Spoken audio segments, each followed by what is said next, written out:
Matahom nga performances ang apat ka grupo nga halin sa nagkalain-lain nga bahin sang pungsod, lauman sa dinagyang illumination karon sa gabi. Ini ang gintutukan ni Kim Salinas. Madinoagon kag nagabanag nga performances.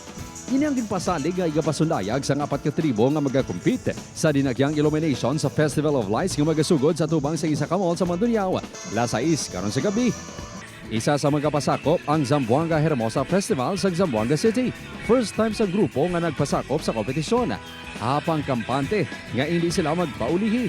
Grand Slam champion ang grupo sa Hermosa Festival kag defending champion sa Parade of Lights. We expect to win, no?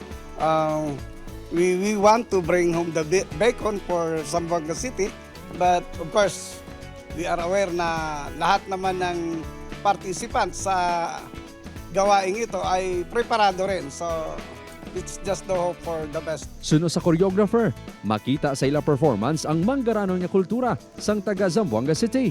The Zamboanga Hermosa Festival honors our Nuestra Señora La Virgen del Pilar. So hindi po siya mawawala sa routine namin. With the music, nasasabay yung galaw ng mga lights. Balantayan man ang performances ang Pandang Gitab Festival of Lights sa Oriental Mindoro.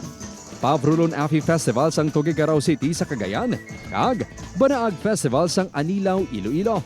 Magadugang man sa kalingawan ng guest performances ang duwa ka non-competing groups halin sa 2024 dinagyang Illumination Champion nga Sidlangan Dance Company kag Fedlad Lion and Dragon Dance Troupe sang Iloilo Cultural Federation Incorporated. Magadugang duwag sa selebrasyon ang 12 ka lighted floats nga magaparada. Kagapon kami nag-blocking, makita gid ako ng ilang energy.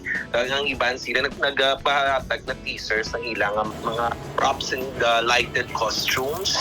And iban nagahawid-hawid pa. 500,000 pesos nga cash ang mabatos ang champion, 300,000 pesos sa first runner-up, kag 200,000 pesos sa second runner-up. 100,000 pesos naman ang consolation prize. Upod kay Hans Desierto, Kim Salinas, 1 Western Visayas.